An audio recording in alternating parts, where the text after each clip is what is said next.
Yat my relatives. Good morning. This is Mark Charles, and it is now Wednesday, November 25th. I apologize for the last live stream. We had some technical difficulties and we're not able to get the sound working. And so we're starting over with a new live stream. But I want to do as I always do before I begin, which is acknowledge the land that I'm on. I'm speaking to you from my home in Washington, D.C., and these are the lands of the Piscataway. And I want to thank the Piscataway for their stewardship of these lands. And I want to acknowledge how humbled I am that I'm living on their lands, and I want to acknowledge that the Piscataway are still here. And so if you are interested to know whose land you are living on, a great resource that I use is native-land.ca. It's a really good website. It's not the final authority, but it's a good place to begin your research of whose land you're living on, no matter where you are in the continental United States or North America, actually, for that matter. I'm starting today kind of a two-part series. I'm going to do this both today and tomorrow. And I'm going to talk about my own journey of decolonizing the mythological holiday of Thanksgiving. I've been blogging about this for a number of years, and I'm actually going to share some of the blogs I've written regarding this topic, but I want to just give a little bit more of my own story of how I began this process of decolonizing Thanksgiving and where that actually led me to, which I'll be talking about more tomorrow. When I share again in my second cup of coffee, probably a little bit earlier than I am right now. But I want to begin talking about my own journey of beginning to decolonize this holiday of Thanksgiving. Anyway, for those who have been following me for a while, you know that I've been talking about the Declaration of Independence. I've been talking about the Constitution. We obviously ran a campaign just ended a few weeks ago where our goal was to remove the racism, the sexism, and the white supremacy from our foundations. We've been highlighting the fact that the Declaration of Independence calls Native savages. It talks about all men, not even inclusive of women or LGBTQIA2S+. And then the Constitution obviously never mentions women, excludes natives, and counts Africans as 3/5. So we have foundations that are very exclusive. They're white supremacist, racist, and they're sexist. And obviously this not only has had huge impact on our nation and the history that we've been standing on, which I've highlighted a lot of that history, but it deeply impacts the holidays that we celebrate and even the reasons why we celebrate them. And you've heard a lot of discussion over this past year about Columbus Day, and many people and cities and even states are now are not celebrating Columbus Day, but they're celebrating it as a Native American Heritage Day.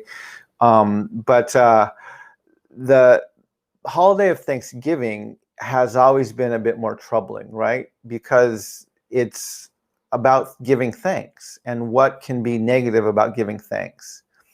The challenge with Thanksgiving is that it's mythological. You know, it portrays and talks about this potluck between a native nation and pilgrims, and it kind of builds on this theme that our nation has this great history, and there's been this beautiful partnership between Native Americans and Europeans in the process of establishing and building this nation. And that's just not true. And so as I began to do my critique of our foundations, the Declaration of Independence and the Constitution, as I began to decolonize some of our more blatant holidays, such as Columbus Day, President's Day, Memorial Day, 4th of July, things like that, one of the last holidays I really began to critique was Thanksgiving. And I want to share with you this blog post that I wrote. I wrote this back in 2015. And it's titled The Myth of Thanksgiving and Racial Conciliation. And I just want to read it for you. It's on my blog. I'll actually share the link a little bit later as I'm reading through this. But I wanted to just read through this and share it with you and give you some of this journey I've been on. It's titled The Myth of Thanksgiving and Racial Conciliation. Being Native American and living in the United States, I am frequently asked about appropriate ways to celebrate Thanksgiving. I have celebrated Thanksgiving all my life. Growing up, I have memories of my mother waking up at 5 a.m. to prepare the turkey to the music of Handel's Messiah. In college, I remember traveling home or visiting the homes of my friends to enjoy a Thanksgiving meal and spend time together. I remember cooking my first Thanksgiving turkey and the countless calls home, asking questions throughout the entire process.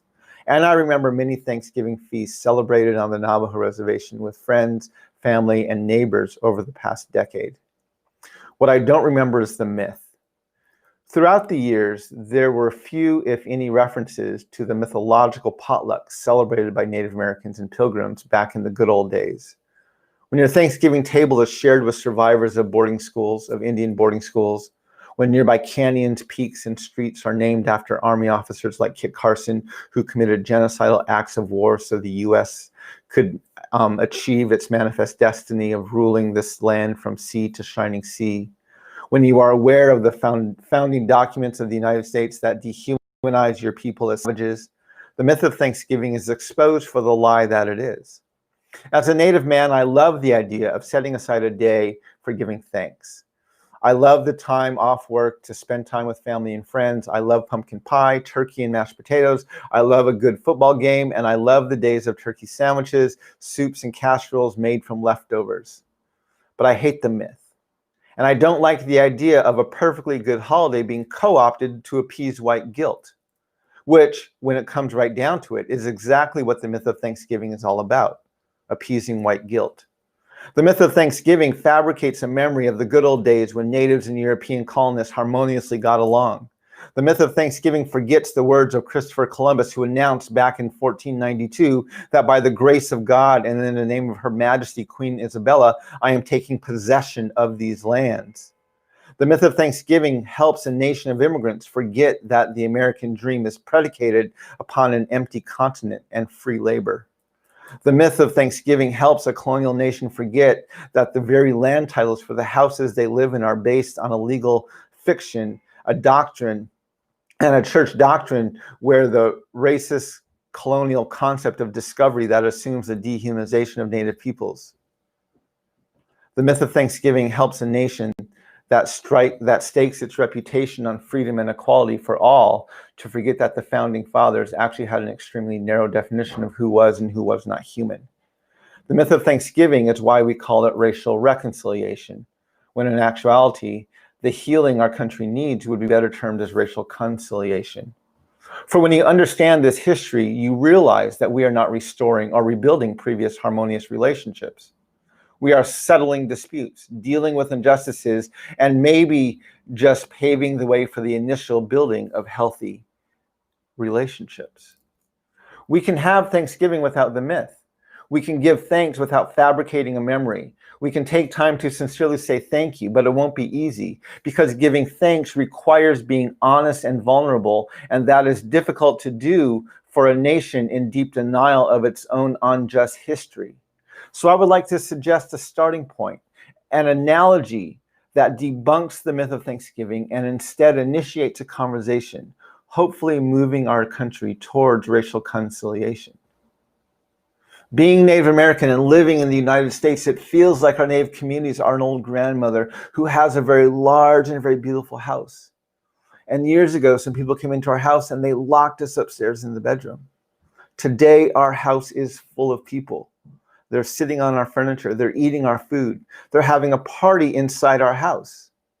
They've since come upstairs and they've unlocked the door to the bedroom. But it's much later and we're tired, we're old, we're weak, we're sick, so we can't or we don't come out.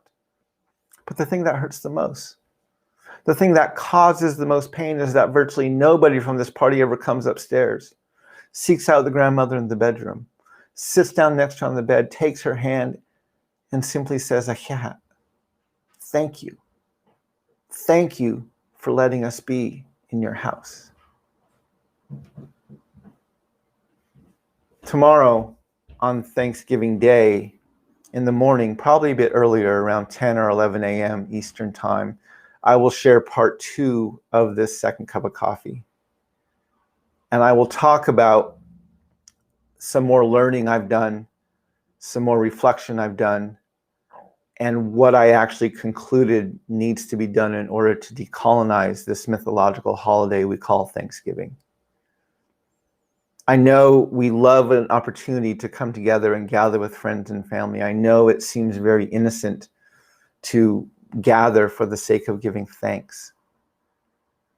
But we have to understand the mythology. We have to understand the history. We have to understand what it is we're actually doing. And I hope that this blog post that I shared with you today begins the process for you of decolonizing this mythological holiday. And I look forward to sharing more of that with you tomorrow. Right now, I want to take just a few moments. I want to share on my, in the link, this blog post regarding Thanksgiving. And I'll put it up onto hopefully the chats that are out there. I welcome you to share this. It's also been republished by several other Native news agencies. Indian Z frequently publishes my blog posts over the past several years. Native News Online has published a lot of them. And I encourage you, you can search them and you can find them online. Tomorrow I'll talk about a blog post I wrote in 2018. I've already shared it once, but I'm gonna talk about it a bit more in depth, and I'll read it again tomorrow. But until then, my relatives, I hope that you have a very good day. I hope your second cup of coffee is as good as mine is. And please, if you are able to, make sure that you protect your health this Thanksgiving. COVID-19 numbers, the infections are up. I heard this morning that we had over 2,000 deaths yesterday, which is, we haven't seen numbers that high in our country since I think it was May of earlier last spring. And so I encourage everybody, if you are gathering tomorrow, please keep your gathering small. Most medical experts are suggesting you have Thanksgiving merely with your immediate household. And do not break social distancing, wear masks. Please remember to protect your health and the health of the most vulnerable in your community. So, Ahiahat, my relatives, walk in beauty, and may we learn how to walk in beauty together. Hakonet.